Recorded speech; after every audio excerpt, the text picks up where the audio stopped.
Magandang umaga po. Narito na po ang magiging lagay ng panahon ngayong umaga ng Linggo, October 12, 2025.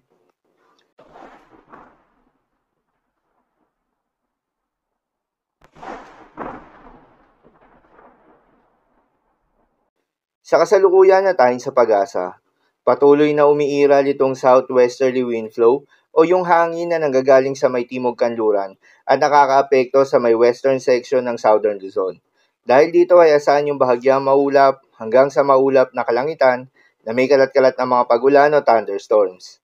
Muling umiiral naman itong easterlies o yung mainit na hangin na nanggagaling sa may karagatang Pasipiko at nakakaapekto naman ngayon sa may eastern section ng ating bansa.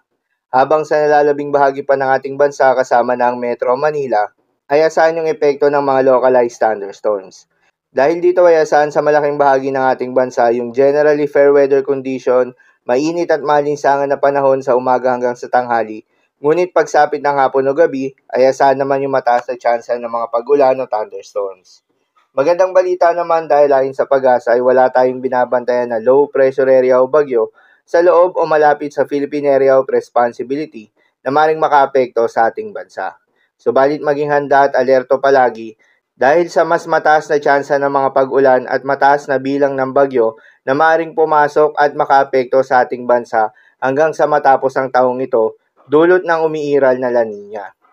Para naman sa magiging lagay ng panahon ngayong araw ng Linggo, dahil nga sa epekto nitong southwesterly wind flow, asahan sa Palawan at Occidental Mindoro ang bahagyang maulap hanggang sa maulap na kalangitan na may kalat-kalat na mga pagulan o thunderstorms. Posible ang mga pagbaha o pagguho ng lupa due to severe thunderstorms. At sa Metro Manila naman at nalalabing bahagi pa ng ating bansa, ay asahan rin yung bahagyang maulap hanggang sa maulap na kalangitan na may kalat-kalat na mga pagulan o thunderstorms na dulot naman ng easterlies at mga localized thunderstorms.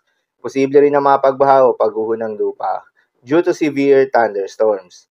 Madalas nabobo ang mga thunderstorms na ito tuwing hapon o gabi na nagtatagal ng 1 hanggang 2 oras. Kaya naman ingat sa mga posibleng banta ng pagbaha at pagguho ng lupa, lalong-lalo na sa mga lugar na inuulan na noong mga nakaraang araw pa. Para naman sa magiging lagay ng mga dagat baybayin, ayon sa pag-asa ay wala tayong nakataas na gale warning sa anumang seaboards ng ating bansa. Kaya naman malayang makakapamalaot yung mga kababayan nating mangingisda at yung may mga maliliit na sasakyan pandagat, subalit iba yung pag-iingat pa rin, lalo na kung meron tayong offshore thunderstorms activity, asahan yung paglakas ng hangin dahil kakakibat nito ay pagtaas rin ng mga pag-alon. So yun lamang po para sa lagay ng panahon ngayong araw ng Linggo. Keep safe everyone.